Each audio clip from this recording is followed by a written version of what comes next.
తక్కువ పెట్టుబడిలో నెలకు 50,000 నుండి 10 లక్షలు సంపాదించాలనుకుంటున్నారా? ఈ వెబినార్ లో జాయిన్ అవ్వండి. నమస్కారం ప్రియా చౌదరి గారు. ఇళ్లలో కొంతమంది మహిళలు, అందరూ అని నేను చెప్పను కానీ, ఆడపిల్ల ఎదుగుతూ ఉంటే ఇంట్లో పనులు కూడా నేర్పించకుండా గారాబం చేస్తూనే ఉంటారు. వాళ్ళు ఏదో కష్టపడి ఏదేదో చేస్తున్నట్టు, అంటే మార్నింగ్ స్కూల్కి వెళ్తారు, కొంతమంది కాలేజెస్కి వెళ్తారు, లేదంటే కొంతమంది ట్యూషన్స్కి వెళ్తారు, లేదా కొంతమంది ఏదైనా కోర్స్ నేర్చుకోవడానికి వెళ్తారు. ఆ టైంని వీళ్ళు ఏదో పెద్ద కష్టపడిపోతున్నారు అనుకొని ఇంటికి రాగానే కనీసం చిన్న పని ముట్టుకున్నాను, నేను చేసేస్తానమ్మా, నేను చేసేస్తాను, నువ్వు కూర్చో, నువ్వు తిను, నువ్వు తాగు, నేను టీ పెడతలే, నువ్వు ఉండు అని చెప్పి కనీసం వాళ్ళు ఏదో ఇంట్రెస్ట్ కూడా చేద్దాం అనుకున్నా సరే చేయనివారు. కొంతమంది గారాబం చేసి చెడగొడతారు. అలా ఈవెన్ ఇలా చెప్పొచ్చో లేదు తెలియదు కానీ మా ఇళ్ళల్లో కూడా జరుగుతూనే ఉంటాయి గారాబం. ఇవి చెప్తున్నాను. ఆ విధంగానే అంటే అటువంటి ఎక్కువగా మనం చూడటం వల్ల ఆడపిల్లకే ఫర్దర్గా ఎక్కువ అనర్థాలు జరుగుతాయి. అటు మెట్టింట్లో వెళ్ళేటప్పుడు సరిగా పెంచలేదా నిన్ను, ఆ పని ఈ పని చేత కదా, లేదంటే వంటలు వండటం కూడా చేత కదా, లేదా కొంతమంది అయితే ఇల్లు సర్దుకోవటం కూడా రాకపోతే ఎలా అమ్మా అనేటువంటి విషయాన్ని చెప్పేస్తూ ఉంటారు. ఇంటి గృహిణి అంటే మహాలక్ష్మితో చూస్తారు. ఏదో వంటింటికి కూర్చోబెడదాం కట్టబెడదాం అని ఎవరు అనుకోరు కదా. సిచ్యువేషన్ బట్టి స్పాంటేనిటీ ఒక ఆడపిల్లకి తప్ప ఇంకెవరికి ఉండదు. ఈవెన్ మగాడికి కూడా అంత స్పాంటేనిటీ ఉండదు. ఆడపిల్ల సహనంతో ఉన్నంత ఇదిగా స్పాంటేనియస్గా డెసిషన్ తీసుకోవడంలో కూడా, అంటే ఇంటి పనుల విషయంలో అది ఎవరైనా ఎక్స్పెక్ట్ చేస్తారు, గారాబం ఎవరు ఎక్స్పెక్ట్ చేయరు. సో అటువంటి తల్లులకు మీరు ఏం చెప్తారు? One side of the coin మీరు చెప్పారు, other side of the version నేను గమనించింది కూడా నేను చెప్తాను. ఓకే. ఈ ఆడపిల్లలు ఏంటంటే వాళ్ళు ఏదో కాలేజ్కి వెళ్ళి రాగానే ఏదో ఎవరెస్ట్ శిఖరం అధిరోహించడానికి వెళ్ళి వచ్చేసినట్టు, లేదా స్పేస్కి వెళ్తున్నట్టు, లేదా స్పేస్కి వెళ్ళి వచ్చినట్టు, వీళ్ళు ఏదో దేశానికి ఏదో ఉద్ధరించేసినట్టు, లేకపోతే వీళ్ళు చేసేటటువంటి పని ఒక ఏంజల్స్ మాదిరి, మేము మాత్రమే ఈ భూమి మీద ఉన్నాము, మేము ఎందుకోసం ఉన్నామంటే మేము చదవటం కోసం మాత్రమే ఉన్నాము, లేదా చదువు పేరుతోటి టిక్ టాకులు చేసుకుంటూ చదువు పేరుతోటి కాలాన్ని దుర్వినియోగం చేస్తూ సరికాని ఆలోచనలతోటి ముందుకెళ్తూ వాళ్ళు they are showing that we are angels. Okay, ఆ పద్ధతితోటి నిజంగా తల్లి ఎప్పుడన్నా హెల్ప్ అడిగినా కూడా చెయ్యడానికి ముఖమంతా ముడుచుకొని దుమదుమలాడుకుంటూ ఆ రోజు ఆ నిమిషము లేదా ఆ గంట ఆ వాతావరణాన్ని డిస్టర్బ్ చేసేటటువంటి ఆడపిల్లలు కూడా ఉన్నారు. అవును, మీరు అది మర్చిపోయారు. అవును. ఇవాళ ఏమైందంటే ఒళ్ళు వంచి పని చెయ్యటం అనేటటువంటి యాటిట్యూడు ఎవరికీ లేదు, ఇటు మగపిల్లలకు కూడా. కారణం చెప్తాను నాగరాజ్ గారు. ఫస్ట్ మనం మాట్లాడుకోవాలంటే కారణం ఏంటంటే, ఈ రోజుల్లో పేరెంట్స్ ఏ ఆలోచన ధోరణి ఎలా ఉంది అని అంటే, మనం జీవితంలో చాలా కష్టాలు పడ్డాం. ఓకే, మనకంటూ ఒక స్వాతంత్రం లేదు. మనం అత్తమామలు చెప్పినట్టో, లేకపోతే మన తల్లిదండ్రులు చెప్పినట్టో, లేకపోతే ఇంకొకళ్ళు ఎవరైనా గార్డియన్ చెప్పినట్టో, లేదా మొగుడు ఆధీనంలోనో మనం ఉంటున్నాం. కాబట్టి మనలాంటి జీవితం మన పిల్లలకు ఉండకూడదు. మనలాగా వాళ్ళు ఈ విధంగా డబ్బుల కోసం అడ్జస్ట్ పడుకుంటూ ఉండకూడదు. కాబట్టి వాళ్ళు చాలా సుఖంగా బ్రతకాలి, వాళ్ళు చాలా హ్యాపీగా ఉండాలి అనేటటువంటి పనికి మాలిన ఆలోచన అంటాను నేను దాన్ని. పనికి మాలినటువంటి ఆలోచనని దృష్టిలో పెట్టుకొని వీళ్ళకి అవసరానికి మించిన సుఖాలు ఇచ్చుకుంటూ, అవసరానికి మించిన శరీరానికి విశ్రాంతినిస్తూ, అవసరానికి మించినటువంటి గరాబాన్ని ఇస్తూ వీళ్ళు నాశనం చేస్తున్నారు ఆడపిల్లల జీవితాలు. అవును. నాకు చిన్నప్పటి నుంచి కూడా నా ఇంట్లో నాకు అలవాటు ఏంటంటే, ఏ పని అయినా చిన్న ఎగ్జాంపుల్ చెప్తాను సార్. నా జీవితంలో నేను నేర్చుకున్న పాఠం, మా నాన్నమ్మ ఉంటారు. అసలు ఆవిడ ఇంటి పని ఎంత అద్భుతంగా చేసేవారంటే, అప్పట్లో మా ఇల్లేమో ఒక ఇల్లు ఇట్లా నాపరా వేసి ఉండేది, ఏది ఉండే ఇల్లు. వంటగది మాత్రము అలికేటటువంటి ఇల్లు ఉండేది, పేడతోటి అలకాలన్నమాట అది. ఓకే, ఆల్మోస్ట్ అదే ఉంటుంది. తను తర్వాత వాకిలి అలకటం, వాకిలి కూడా కొంత దూరం అలికి పెట్టేదన్నమాట. ఆ పేడతో ఆవిడ అలికితే ఎలా ఉండేదంటే, నున్నటి బండ ఎలా ఉంటుంది, స్మూత్గా ఉంటుంది. స్మూత్గా ఎంత బాగుంటుందో, మా బండలున్న ఇల్లు కూడా అంత చక్కగా ఉండేది కాదేమో, కానీ ఆవిడ అలికినటువంటి ఆ వంటిల్లు ఏదైతే ఉందో వంటిల్లు ఇంటికి కొంచెం దూరంలో ఉండేదన్నమాట. ఒక 10 అడుగులో 15 అడుగుల దూరంలో ఉండేది. ఆ గది మొత్తం ఆవిడ అలికితే ఎంత చూడముచ్చటగా ఎంత అందంగా ఉండేదో చెప్పలేనండి. తర్వాత బియ్యం నానపోసి ఆవిడ రుబ్బి మెత్తగా రుబ్బి, ఇప్పుడు గ్రైండర్లు గిర్రని తిప్పుకుంటున్నాం మనం, మెత్తగా రుబ్బి ఆ పిండితోటి ముగ్గులు పెట్టేది. ఎంత అందంగా పెట్టేదండి బాబోయ్. ఆవిడ ఇలా పెట్టి ఇలా వేలుతో గీస్తా ఉంటే ఆ గీత మొదటి నుంచి స్టార్ట్ చేసినప్పుడు ఏ మెజర్మెంట్ తోటి ఉంటుందో ఆ మెలిక ముగ్గు ఫినిష్ అయ్యేంత వరకు అదే మెజర్మెంట్ తోటి ఉంటుంది. మీరు ఇలా చెప్తుంటే మా అమ్మ గుర్తొస్తుంది నాకు.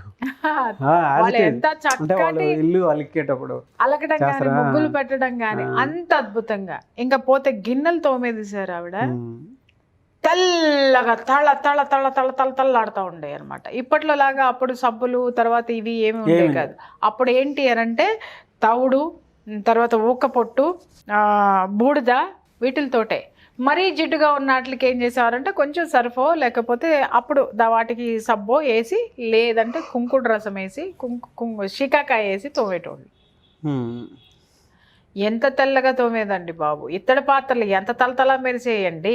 రాగే ఆవిడ పనితనం చూసి నాకు అలవాటైంది. ఇవాళ ఇంట్లో నాకు ఏ వస్తువు అయినా సరే అంత నీట్గా లేకపోతే నాకు అసలు కుదరదు. ఆవిడ దగ్గర ఉన్నాను కాబట్టి ఆ నీట్నెస్ నేను చూశాను కాబట్టి ఆవిడ ఇలా ఉండేది. ఓకేనా. పేడ కళ్ళాపు చల్లేదండి బాబోయ్. పెద్ద ఖాళీ స్థలం మాది, దాదాపు 1000 గజాలు ఉంటుంది. ఆ 1000 గజాల్లో కనీసం ఒక 200 గజాలు 300 గజాలకు పేడ కళ్ళాపు చల్లడం అంటే తమాషానా? అవును. ఆవిడ జల్లేవారు, పేడ కళ్ళాపి జల్లి ముగ్గులు పెట్టేవారు. ఆ ముగ్గు కర్ర గీసిందంటే మొదలుపెట్టిన దగ్గర నుంచి చివరి వరకు ఒకటే మెజర్మెంట్. మళ్ళీ ఆ ముగ్గేయటంలో కూడా ఆవిడ నీట్గా ఉండేవారండి. ఎంత నీట్గా ఉండాలంటే ప్రతిరోజు 2 పూట్ల స్నానం చేయాల్సిందే. ఆవిడ cotton saris కట్టుకునేవాళ్ళు. Quota శారీసో cocoa saris ఏవో ఉండేవి. అవి 7 గజాల చీరలు. ఆవిడ కుచ్చిళ్ళు పెట్టి చీర కట్టిందంటే ఎంత పొందిగ్గా కట్టేదో. ఆవిడ బొట్టు పెట్టిందంటే ఎంత అందంగా దిద్దు. ఆవిడ పనులకి అసలు మీరు వంక పెట్టద్దు. ఆవిడ మనిషి కూడా పచ్చగా తెల్లగా ఎంత అందంగా ఎంత అద్భుతంగా ఉంటారో. ఆవిడ అందంగా కూడా ఉంటారు, చాలా అందంగా ఉంటారు. అయితే ఇక్కడ గమనించండి ఆవిడ గురించి నేను ఎందుకు చెప్పానంటే, ఆవిడ ఉండటమే కాక ఆవిడకి నేను చాలా పెట్టు బాగా, అంటే చిన్నప్పుడు నేను చనిపోతాను అనుకున్న పిల్లని తీసుకొని వచ్చి ఆవిడే పెంచారు. అట్లా ఆవిడతోటి నాకు అనుబంధం అన్నమాట. ఆవిడ పనులు చేయటమే కాక ఆ పనులు నాకు కూడా నేర్పింది. పక్కన కూర్చోపెట్టుకొని ఆడుతూ ఆడుతూ ఆడుతూ ఆటలాగా, ఇదిగో ఇది కదా, ఇది నీ బొమ్మరిల్లు కదా, ఆ బొమ్మరిల్లు కట్టేదనమాట నాకు. నీ బొమ్మరిల్లు నువ్వు అలుకు అని పక్కన కూర్చుని ఆ బొమ్మరింట్లో తను వంటిల్లు ఎలా అలికేదో అలా అలికిచ్చేది నాతోటి. ముగ్గు కదా, ఇదిగో ఇలా పట్టుకోవాలి, ఇలా వెయ్యాలి అనిపించేది. అట్లా ఆవిడ పనులన్నీ నాకు నేర్పారు. సరే, నేర్పి పక్కన పెట్టిన తర్వాత అల్టిమేట్ నేను చెప్తా. నాకు ఒక 15 ఇయర్స్ వచ్చేసినాయి. 10th క్లాస్ హాలిడేస్కి వెళ్ళాను నేను, ఆవిడ దగ్గరికి వెళ్ళాను. ఏదో మాటల మీద వచ్చి ఎవరో పూల జడలు అద్భుతంగా అల్లుతుంది ఆవిడ, కుడుతుంది. అప్పుడు ఇప్పట్లో లాగా రెడీమేడ్లు తెచ్చి ఇట్లా పెట్టుకుంటున్నామా, అప్పుడు అలా కాదు, జుట్టుకి వేసేవాళ్ళు. జుట్టంతా తలంతా భలే సువాసన వచ్చేదన్నమాట. అన్ని రెడీమేడ్లు అయిపోయినాయి. జీవితం కూడా ఇవాళ అట్లాగే ఉంది, 4 రోజుల పండగలాగానే ఉంది.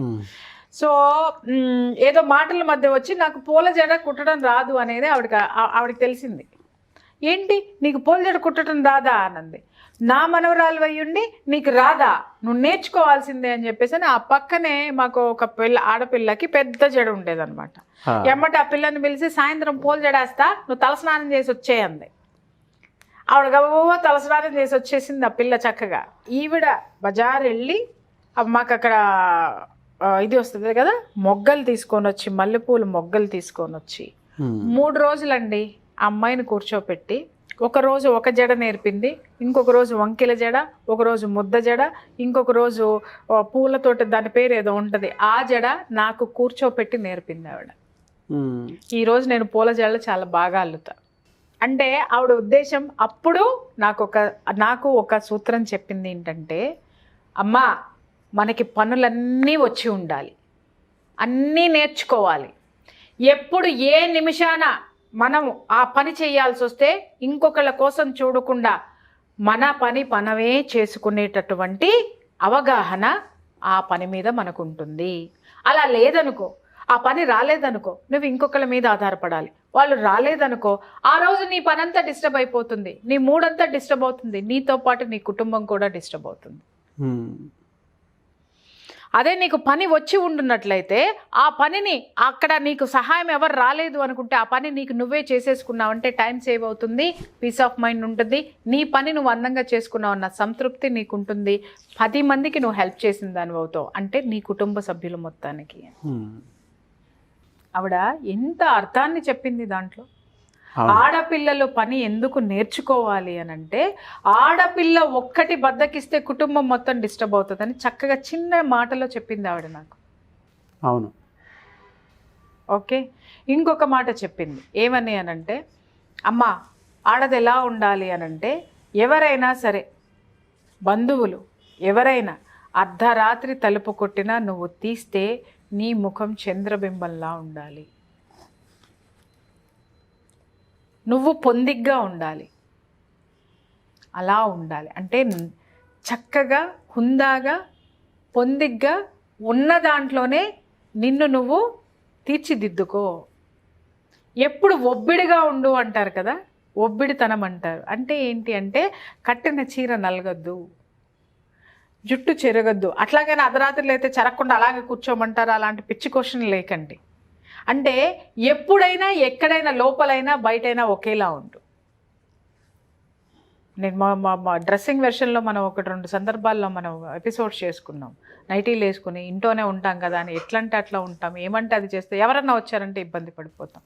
రైట్, ప్రాణం బాగున్నప్పుడు మనకు బద్ధకం వచ్చినప్పుడు లేదు అని ఇంట్రెస్ట్ లేని 1-2 రోజులు ఉండడం ఓకే, కానీ అదే అలవాటు చేసుకొని ఉంటాం చూడండి. అవును.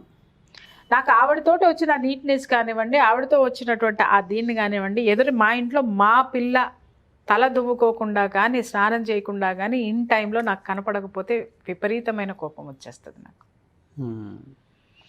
తర్వాత ఇప్పుడు మీరు అడిగారు కదా తల్లులు ఎందుకు నేర్చుకోవాలి అని అంటే, మా నాన్నమ్మ కథే ఉదాహరణ ప్రతి తల్లికి కూడా. ఇవాళ ఆవిడ నాకు నేర్పిన ఆ పనులు ఏవైతే ఉన్నాయో ఆ తర్వాత మా అమ్మమ్మ ఆ పనుల్ని షార్ప్గా చేసింది.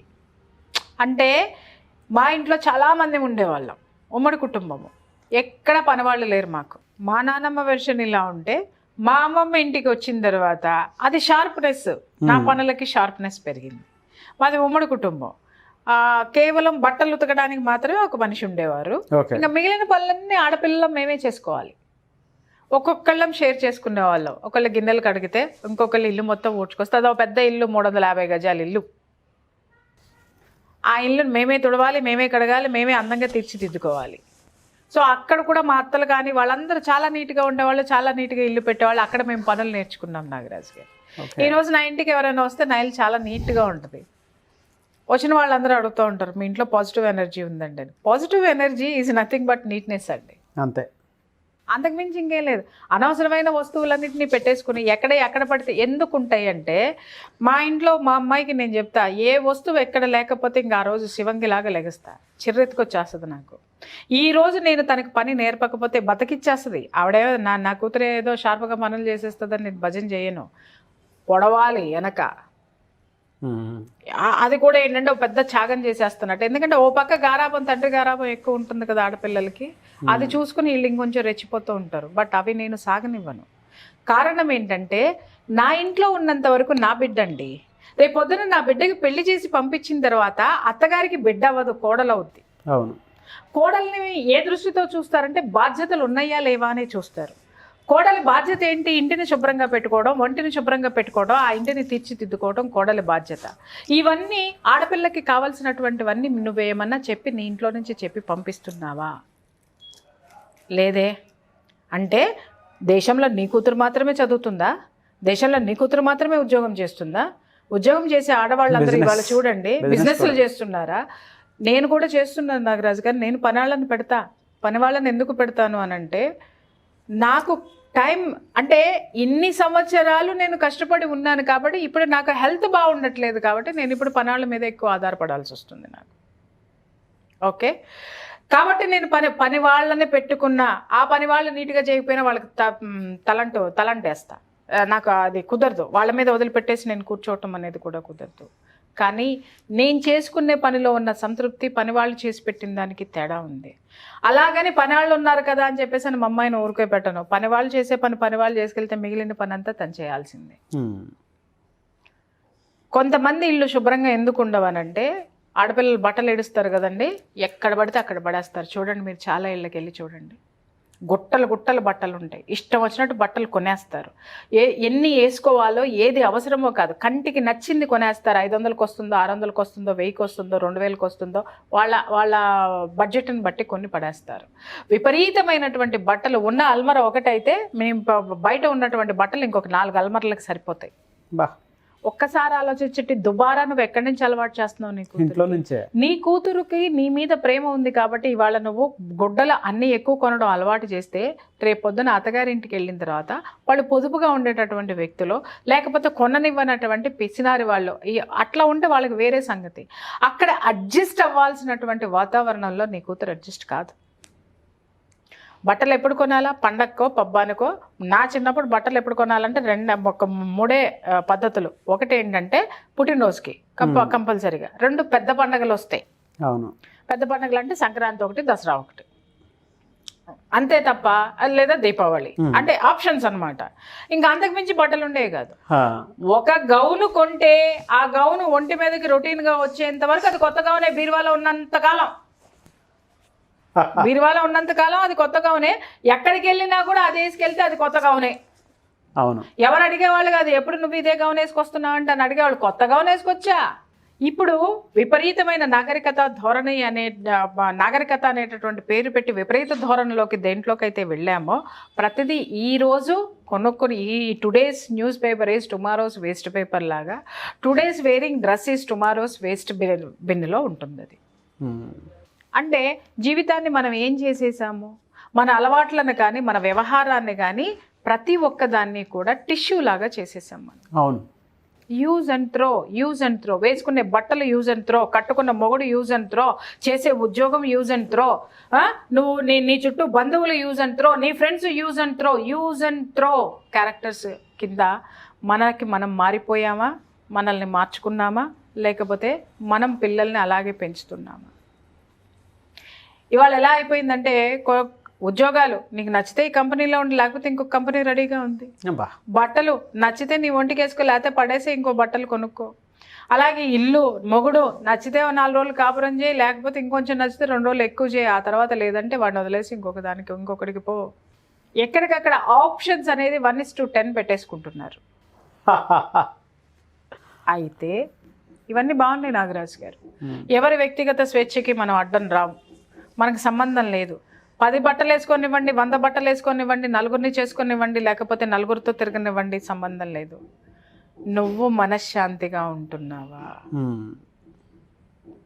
Disturbed life. 24 గంటలు ఒక ఆడపిల్ల చూడండి, వాళ్ళ ఏ ఆడపిల్లనైనా సరే చూడండి, మనం స్టూడెంట్స్ వెర్షన్లో తీసుకొని అడగండి, ప్రతి ఆడపిల్ల ఏదో ఒక యాంగ్జైటీ డిజార్డర్ తోటి బాధపడుతుంది. అవునండి. ప్రతి మగపిల్లోడు, ప్రతి ఒక్కడు 24 hours టెన్షన్ తోటి, నిలకడలేనటువంటి మనస్తత్వంతో, ఎటుపోవాలో అర్థం కాక 18 ఏళ్ళు దాటిని అంటే వైన్ షాపుల చుట్టూ తిరుగుతున్నాడు. కదిలిస్తే ఏడ్చేస్తారు. ఎందుకు వస్తున్నాయి ఇవన్నీ చెప్పండి? ఎందుకంటే 1:10 ఆప్షన్స్ పెట్టుకున్నావు కదా నువ్వు, దానివల్ల, అది తెచ్చిపెట్టేటటువంటి ప్రాబ్లమ్స్ వల్ల. ఇదంతా ఎక్కడి నుంచి వస్తుంది? ఆప్షన్స్ ఎందుకు పెట్టుకున్నావు అంటే, ఇంట్లో నువ్వు బాధ్యతలు నేర్పకపోవడం వల్ల, ఇంట్లో నువ్వు క్రమశిక్షణ నేర్పకపోవడం వల్ల, ఇంట్లో ఒక ఆడపిల్ల సమాజంతో ఎలా అనుసంధానమై ఉండాలి, కుటుంబంతో ఎలా అనుసంధానమై ఉండాలి, తన బాధ్యతలు ఏంటి, ₹1 పొదుపు చేసుకోవడం ఏంటి, ఆ పొదుపు చేసుకున్నటువంటి రూపాయిని ఇన్వెస్ట్ చేయటం ఏంటి, ఇవన్నీ ఏ ఆడపిల్లకి ఏ తల్లిదండ్రులు చెప్పరు. పెంచేటటువంటిది ఏంటి అని అంటే, పక్కింటి అమ్మని చూసి ఈ అమ్మ వాత పెట్టుకుంటుంది అనమాట. ఆ అమ్మకి 100 కోట్లు ఉన్నాయని పెంచిందని చెప్పి, కోటి కూడా లేని నువ్వు అదే బట్టలు కొనాలా, అదే ఇది కొనాలా, ఈవిడ కూడా మనశ్శాంతిగా ఉండదు. ఎందుకంటే రేపొద్దున ఆ అమ్మ ఏం డ్రెస్ వేస్తుందో ఈ అమ్మకేం కొనాలి. ఉన్న డబ్బంతా ఇవాళ ఎవరు బ్యాంకు బ్యాలెన్స్లు తీసుకొని పట్టుమని ₹1,00,000 మీకు సేవింగ్స్లో ఎంతమందికి ఉంటాయో చూడండి నాగరాజు గారు. ఉండవు. ఇవాళ ఎంత డబ్బైనా ఎందుకు సరిపోవటం లేదు అంటే, నువ్వు నీ ఇంట్లో పొదుపు పాటించడం లేదు, నీ బిడ్డలకి పొదుపు నేర్పడం లేదు. అవును. ఎందుకు మనశ్శాంతి ఉండడం లేదు అని అంటే, నీకు ఇంట్లో ఉన్నటువంటి ఆడపిల్ల నీకు సహాయకారిగా ఉండాలి, కిచెన్లో సహాయకారిగా ఉండాలి, బయట పనులు చేసే విషయంలో సహాయకారిగా ఉండాలి, నీకు హెల్త్ బాగోకపోతే నీకు సేవలు చేయడానికి తను సిద్ధంగా ఉండాలి. నువ్వు సిద్ధం చేస్తున్నావా? నువ్వు పుట్టింట్లో నీ కూతురు కదా అని నువ్వు గారాబం చేయటం వల్ల ప్రాబ్లము ప్రతి తల్లిదండ్రులకి నేను చెప్తున్నాను. ఏంటి అంటే, నువ్వు చేసేటటువంటి గారాబమో, లేకపోతే నీ ఒళ్ళు బద్ధకమో, లేదా నీ అతి ఆలోచనలో, నీ అతి విశ్వాసమో, నా కూతురు మాత్రమే బాగుండాలబ్బా అనుకొని నువ్వు పెంచేటటువంటి నీ స్వార్థమో, రేపొద్దున నీ కూతుర్ని ఎందుకు పనికి రానటువంటి వస్తువు కింద ఒక అత్తగారింటికి నువ్వు ప్రజెంట్ చేస్తున్నావు. మాంగారికి తలనొప్పి వస్తుంది, కాఫీ పెట్టాలి, అత్తగారు ఏమంటది, 50 ఏళ్ళు నేనే చేశాను కదా ఈ ఇంట్లో, ఇవాళ కోడలు వచ్చింది కదా, కోడలు కూడా షేర్ చేసుకోవాలి అనుకుంటుంది, లేదా కోడలే చేసి ఇవ్వాలనుకుంటుంది. ఎందుకు ఈ మెంటాలిటీ ఉంటుంది అంటే, రేపొద్దున ఈ ఆస్తులన్నీ అదే అనుభవిస్తుంది కదా, అవును, మేము కష్టపడి సంపాదించిన అదే అనుభవిస్తుంది కదా, మాకు కొంచెం చేసి పెడితే ఏం పోయింది అనేటటువంటి ఆలోచనలు ఉంటారు. లేదా ఇది మాత్రమే చెయ్యాలని పైన కూర్చొని నొక్కేటోళ్ళు ఉంటారు. ఆ సెక్టర్ని వేరే పెడతాము. కానీ నీ ఇంటి బాధ్యతని నువ్వు ఎంతవరకు తీసుకున్నావు? నా కోడలు నా ఇంటికి వచ్చిన తర్వాత నాకు వచ్చే చుట్టాలను గౌరవించాలి, నా ఇంట్లో బాధ్యతలు పంచుకోవాలి, నా ఇంట్లో వండి పెడితే నేను తినాలి అనుకునేటటువంటి అత్తమామలు, ఆ ఇంట్లో మనుషులు సిద్ధంగా ఉంటారు. నువ్వు వెళ్ళి నాకు టీ పెట్టడం కూడా రాదు అస్సలు, అబ్బో నాకు అసలు చిరాకు కిచెన్లోకి వెళ్ళాలంటే, ఏంటయ్యా వీళ్ళ వల్ల దేశానికి లాభం? నయా పైసాకి పనికిరారు. నీ డబ్బు నువ్వు సంపాదించుకున్న డబ్బులతో పబ్బులు క్లబ్బులు తిరగడానికి, నువ్వు 10 డ్రెస్సులు కొనుక్కోవడానికి నువ్వు ఉపయోగపడతావేమో. దేశానికి ఏమి లాభం నీ వల్ల? ఏం లాభం నీ వల్ల? ఏం ఉద్ధరిస్తున్నారని మిమ్మల్ని ఈ భూమి భరించాలి, ఏం ఉద్ధరిస్తున్నారని మిమ్మల్ని అత్తింటి వాళ్ళు భరించాలి. ఎమ్మటే అత్తగారింటి దగ్గర నుంచి ఫోన్లు వచ్చేస్తాయి. ఏంటండి మీ అమ్మాయి కనీసం టీ పెట్టడం కూడా చేత కాదా అనగానే వీళ్ళకి ఇమ్మీడియట్గా రోషం వచ్చేస్తుంది. చూసారా అండి, టీ పెట్టడం కూడా రాదా అని మాంగారు అడుగుతారా? మామ ఇంటి పెద్ద అంటే, ఇక్కడ నేను వేధించే అత్తమామల గురించి నేను చెప్పట్లేదు. కావాలని వేధించే వాళ్ళు దరిద్రులు, దౌర్భాగ్యులు ఉన్నారు, వాళ్ళు కాదు. కనీసం ఇంటికి వచ్చిన తర్వాత కోడలు కాఫీ ఇస్తే చక్కగా కోడలతో కబుర్లు చెప్పుకుంటూ కాఫీ తాగుదాం, కోడలు టేస్టీగా కాఫీ ఇస్తుందేమో, ఆవిడ కాఫీ తాగి బోరు కొట్టింది. కోడలు ఇంట్లో బాధ్యతాయుతంగా తిరుగుతుంటే, బాధ్యతలు షేర్ చేసుకుంటే ఆయనకి చూడాలనిపిస్తుందేమో. రాదండి నాకు అసలు అది ఎట్లా పెట్టాలో తెలియదు. అదేంటమ్మా నేర్చుకోవా, ఎట్లయితే కుదరదమ్మా, మీ పుట్టింటో నేర్చుకున్నావేమో, మా ఇంట్లో కుదరదు, మా ఇంట్లో అందరం కలిసి పని చేయాల్సిందే, లేదు మా ఇంటికి వచ్చావు కాబట్టి నువ్వు పని చేయాల్సిందే. వీళ్ళ భయం ఏంటంటే, రేపొద్దున కొడుకు కూడా వండి పెట్టదు కదా అది. అవును. ఆ భయంతో వీళ్ళు ఏం చేస్తారు అని అంటే, రుద్దటం మొదలు పెట్టేస్తారు అనమాట, నువ్వు నేర్చుకోవాల్సిందే అనేసి. ఇంకంతే స్టార్ట్ నాగరాజు గారు. అక్కడి నుంచి మొదలైతే దాని బంధువుల దగ్గరికి ఫోన్లు వెళ్ళిపోయిన తర్వాత, అన్నీ అయిపోయిన తర్వాత ఆఖరికి నాకు వస్తుంది అనమాట ఫోన్ కాల్, అపాయింట్మెంట్. ఏందమ్మా అంటే, చూడండి మాంగారు టీ పెట్టడం, నా పిల్లల్ని నేను గారాబంగా పెంచాను మేడం గారు, మీరు చెప్పండి మన ఆడపిల్లలు ఎంత బాగా పెంచుతాము, నాకు లోపల ఇట్లా ఉడుకుతా ఉంటది. తెలుసు, చూసా ఒక ఇన్సిడెంట్ బయట నుంచి విన్నాను కదా, ఎక్స్ప్రెషన్స్ అన్ని నేను చూసి అది చూసి చాలా గట్టిగా నవ్వుకున్నాను. కాదు, నేను బాగా గారాబంగా పెంచుకున్నామండి అని అంటే, నీ కూతురికి నీకు సరిపోయిందమ్మా, కానీ నీ కూతురు ఇంకొక ఇంటికి వెళ్ళాల్సినటువంటి బిడ్డ, నువ్వు మినిమం పనులు నేర్పు. అక్కడ వేధింపులుంటే నువ్వు మాట్లాడు, కానీ నీ కూతురే పెద్ద వేధింపు అయిపోయింది అక్కడ. నీ కూతురు టీలు కాసుకోకుండా, నీ కూతురు వంటలు చేయకుండా, వంట మనిషిని పెట్టమంటది ఇది పోయి. వంట మనిషిని పెట్టుకో, నేను నీ ఇంటికి వంటలు చేయడానికి వచ్చానా, నేను నీ వాళ్ళకి కాఫీలు టీలు పెట్టడానికి వచ్చానా, మరి ఆస్తి అనుభవించడానికి వచ్చావా చెప్పు? ఊరికినే ఇచ్చేస్తారా నీకు? వచ్చేస్తుంది అదే తేరగా అనుభవించడానికి వచ్చేసా, ఊరికి వాళ్ళ ఆస్తులు పాస్తులు ఇచ్చేస్తారు నీకు. నువ్వు బాధ్యతలు పంచుకోబడలే. నీ ఇంట్లో నీ తల్లిని చూసావు కదా, నీ తల్లి బంధువులకు కానీ, నీ తండ్రికి కానీ, నీకు కానీ వండి పెట్టకుండా పని మనుషులు పెట్టిందా? ఈ తల్లులకు కూడా నేను చెప్తున్నా, ఇంట్లో మీరు మాత్రం మీ భర్తకు వండి పెడతారు, మీ పిల్లలకు పెట్టుకుంటారు, అన్నీ మీకు బాగా ఉండాలని చూస్తారు. మరి మీలాగా మీ బిడ్డని ఇంకొక తల్లిగా ఎందుకు తయారు చేయరు? ఇక్కడ పిల్లల్ని తల్లుల్లాగా తయారు చేసి అత్తగారింటికి పంపించాల్సినటువంటి తల్లులు పనికి మాలినటువంటి వ్యవహారాలన్నీ నేర్పించి వాళ్ళ జీవితాల్ని నాశనం చేయటంలో ఈ తల్లుల పాత్ర, తండ్రుల పాత్ర చాలా ఉందంటారు నాగరాజు గారు. కష్టం తెలిసేలా పెంచండి మీరు, వాళ్ళకి కష్ట సుఖాలు తెలియాలి. బాధ్యతలు తెలియాలి. ఇప్పుడు మీరు చెప్పిందంతా ఒక sector people. So coin other side కూడా చూద్దాము. కొంతమంది ఎడ్యుకేటెడ్ ఫ్యామిలీస్ ఉంటాయి, వాళ్ళైతే పిల్లలకి కనీసం పనులు కూడా చెప్పరండి. కింద పనులు ఉంటారు కదా అని చెప్పేసి మొత్తం వాళ్ళే చూసుకోవాలంటారు, మొత్తం వాళ్ళే. అవును, గారాబంతో తెలియకుండా ఎడ్యుకేషన్, వాళ్ళు ఏదో హయ్యర్ ఎడ్యుకేషన్ మేము చదివిస్తున్నాం బయట, మేము ఏదో చేసేస్తున్నాము, ఉమెన్ ఎంపవర్మెంట్ అని అది ఏదైనా కథలు చెప్తూ ఉంటారు బయటకు వచ్చిన తర్వాత. కానీ బట్ అదర్ సైడ్ కాయిన్ కూడా ఉంటుంది. దానికి కరోనా వచ్చినప్పుడు మనం చూసాం కదా, సెలబ్రిటీలు ఇళ్లలోనే ఎవడ చీపురు కట్టాడు పట్టుకున్నాడు, ఎవడ ఎగ్ బాయిల్డ్ ఎగ్ వాడు ఉడకబెట్టుకున్నాడు, ఎవడి టీ వాడు కాసుకున్నాడు, ఇంకా చెప్పాలంటే ఎవడి వాడు కడుక్కున్నాడు. అర్థమైందా? ఎవడు రాలా అప్పుడు, ఎవడు పిలవడానికి కూడా ఎవడు సాహసించలా. మరి అప్పుడు నీ అధికారం ఏమైంది, నీ చదువు ఏమైంది, నీ డబ్బు ఏమైంది? ప్రకృతి చాలా పాఠాలు నేర్పింది. అరే ఏదో ఒకరోజు నీ ఇది నువ్వే కడుక్కోవాలిరా నాయన, ఆ కడుక్కోవడం అలవాటు చేసుకొని పెట్టుకో, నువ్వు కడుక్కోవాల్సి వచ్చినప్పుడు నీకు అలవాటు అయిపోతుంది, శుభ్రంగా కడుక్కుంటావు అనేటటువంటిది ఇల్లో ఒల్లో ఏదో ఒకటి చెప్పింది. అది నేర్చుకోవాలి కదా మనము. అందాక ఎందుకండి అమెరికా పోయిన తర్వాత సంగనాగుతూ అన్ని పనులు చేస్తున్నారు జనాలందరూ. అక్కడ లేని తప్పు నీ పుట్టింటో నువ్వు పని నేర్పితే వచ్చిందా? నీ కూతురు అమెరికా పంపిస్తున్నావు కదా, అమెరికాలో ఇక్కడ నువ్వేమి నేర్పకుండా అక్కడ పంపిస్తే దాని బతుకు అక్కడ ఇంకొకళ్ళ ఇంటికి వెళ్ళి కుక్కుగాను, ఇంకొకళ్ళ ఇంటికి వెళ్ళి కేర్ టేకర్ గాను, ఇంకొకళ్ళ ఇంటికి వెళ్ళి ఇంకొకటో లేకపోతే ఇంకొక చోట ఇంకొకటి చేసుకొని బతుకుతున్నారు కదా. ఆ జీవితం మీరు ఇంట్లో ఎందుకు బ్రతకరు అంటే అక్కడ పైసలు వస్తున్నాయి కాబట్టి ఏదైనా చేసేస్తారు. ఇక్కడ జీవితం నిలుపుకోవాలి కాబట్టి ఇది చేయాలి నాగరాజు గారు. దీన్ని బాధ్యత అంటారు. ఓకే, ఈ పేరెంట్స్ చేసేటటువంటి దీనివల్ల ఇక్కడ పేరెంట్స్కి నేను ఒక్కటే గట్టిగా నేనేం చెప్తున్నాను అనంటే, మీకు డబ్బు ఉండొచ్చు, లేదా మీకు ప్రేమ ఉండొచ్చు, మీకు అన్నీ ఉండొచ్చు, కానీ మీ పిల్లకి అలాంటి గారాబంతో అలాంటి మీకున్నటువంటి యాటిట్యూడ్ ఆ పిల్లని పంపించేటటువంటి అత్తగారింట్లో ఉండదు ఉండదు ఉండదు. కాబట్టి ఆడపిల్లకి ఏ పనులు రావాలో, ఏ బాధ్యతలు తెలియాలో అవన్నిటినీ చెప్పి పంపించండి. రేపొద్దున అక్కడ ఏదైనా కష్టం వచ్చినా కూడా తను నిలబడేటటువంటి మెంటాలిటీని, మైండ్ సెట్ని మీరు పుట్టింటి నుంచే చెప్పుకుంటూ నేర్పుకుంటూ మీరు పంపిస్తే ఆ పిల్ల 10 కాలాల పాటు 10 మందిని చక్కగా తయారు చేసుకుంటూ ఆ ఇంట్లో 10 మందితోటి అభినందనలు అందుకుంటూ ముందుకెళ్తుంది. లేదు అనంటే 10 రోజుల్లో బౌన్స్ బ్యాక్, గోడ కొట్టిన బంతిలాగా వెనక్కి వస్తుంది.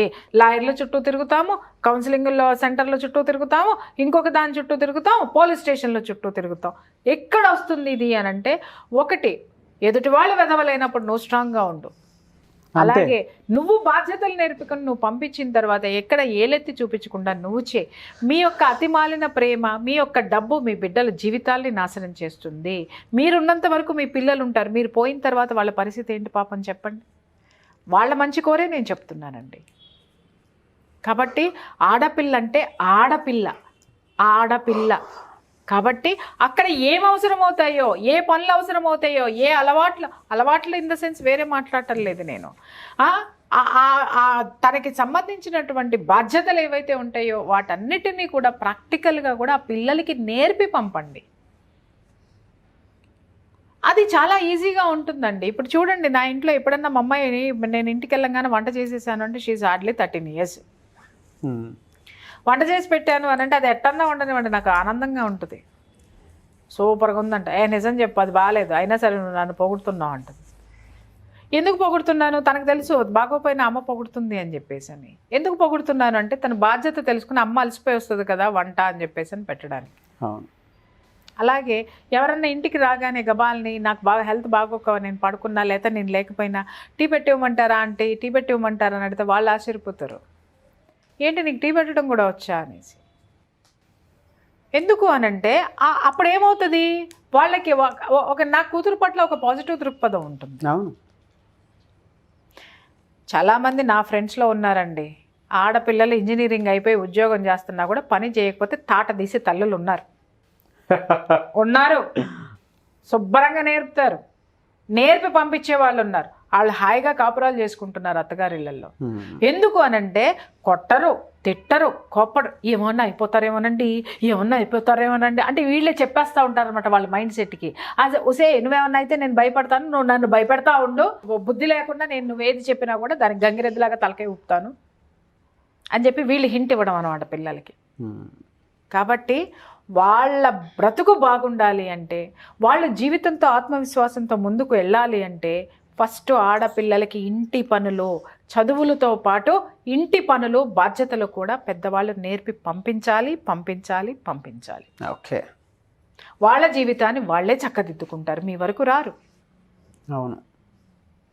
బాధ్యత, ఎలా కష్టం వస్తే ఎలా బయటికి రావాలి అంటే, కష్టం నుంచి ఎలా బయటికి రావాలి, ఇంట్లో నుంచి కాదు, కష్టం నుంచి ఎలా బయటికి రావాలి. ఒక చిన్న ఎగ్జాంపుల్ చెప్తాను నాగరాజు గారు. నేను ఒక ఆధ్యాత్మిక గురువు గారు నాకు ఉన్నారు. ఆయన దగ్గరికి ఒకళ్ళు వచ్చారు. ఆడపిల్ల, అది రెండోసారి ఆ పిల్ల అత్తగారింటి దగ్గర నుంచి బయటకు వచ్చేయటం. అది చెప్తుంది, ఏమండి మా అమ్మ, మీకు తెలుసు కదా గురుజీ, అసలు నేను మా అమ్మాయి అసలు ఎలా పెంచానో మీకు తెలియనిది ఏముంది, ఇంత డబ్బు ఉంది, ఇంత ఆస్తి ఉంది, ఇంత కట్నాలు ఇచ్చాను, అరే వాళ్ళ ఇంట్లో టీ పెట్టలేదని చెప్పేసి అని వాళ్ళు సతాయిస్తున్నారు, వంట చేయమంటారండి వాళ్ళ ఇంట్లో, మా అమ్మాయి వంట చేయటం ఏంటంటే ఆయన ఒకటే మాట అన్నారు, బేటా ఏది అయినా అక్కడే తగువాడు, అక్కడే తగువాడు. వంటే కదా వాళ్ళు చేయమంది, తప్పు పని నీతో చేయమని చెప్పట్లేదు కదా. నీ ఇంకొకటి ఆయన ఎంత క్లియర్గా చెప్పారంటే, కూర్చోపెట్టి, నీ వంటగది ఎప్పుడైతే నీ గ్రిప్లో ఉంటుందో నీ ఇంట్లో ఉన్న వాళ్ళందరూ నీ గ్రిప్లో ఉన్నట్టే అన్నాడు ఆయన. నువ్వు ఎంత వంట అద్భుతంగా చేసి పెడతావో నీ మొగుడు చచ్చినా బయటికి పోడు, నీ పిల్లలు చచ్చినా బయటికి పోరు, నీ అత్తమామలకి నీ అవసరాన్ని అంటిపెట్టుకుని ఉంటారు. నువ్వు మహారాణివి ఎప్పుడవుతావంటే వంటిల్లు నీ గ్రిప్పులో ఉన్నప్పుడే. పో, నీ కాపురం ఎక్కడ నిలబెట్టుకోవాలంటే అక్కడ, నీ హక్కు ఎక్కడుంది, కిచెన్లో ఉంది. ముందు నువ్వు అది నేర్చుకో. నీ జీవితం అప్పుడు కూడా బాగుపడకపోతే అప్పుడు నేను రెమెడీస్ చెప్తాను.